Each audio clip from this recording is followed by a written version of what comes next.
Saudara, selama kita masih hidup di dunia ini, kita tidak akan luput dari yang namanya masalah, penderitaan, ataupun kesulitan. Mengapa dunia ini dipenuhi dengan masalah?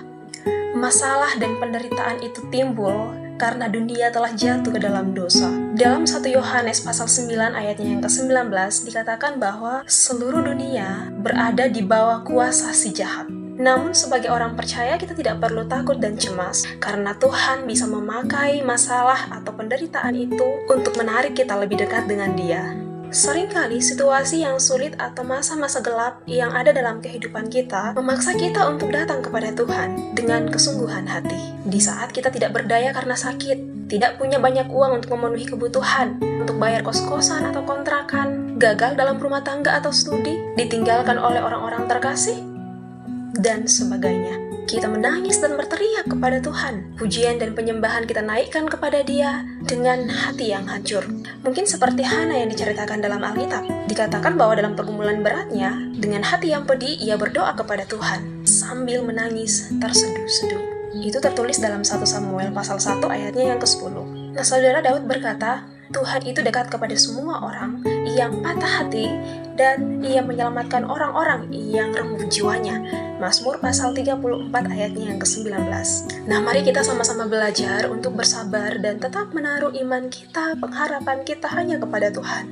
Sebab Allah turut bekerja dalam segala sesuatu untuk mendatangkan kebaikan bagi mereka yang mengasihi Dia, yaitu bagi mereka yang terpanggil sesuai dengan rencana Allah.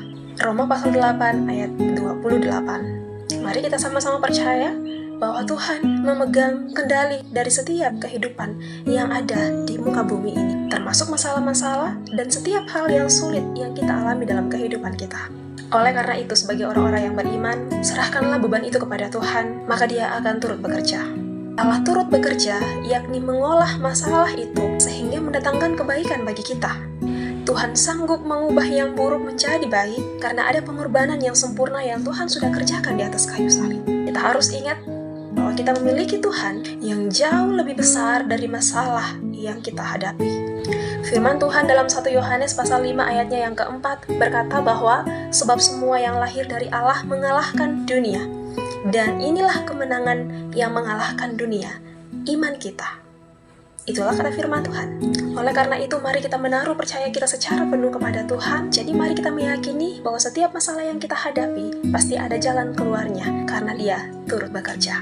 Tuhan tidak akan memberikan cobaan kepada kita melebihi kekuatan kita. Semangat dan selamat berjuang. Tuhan Yesus memberkati. Shalom.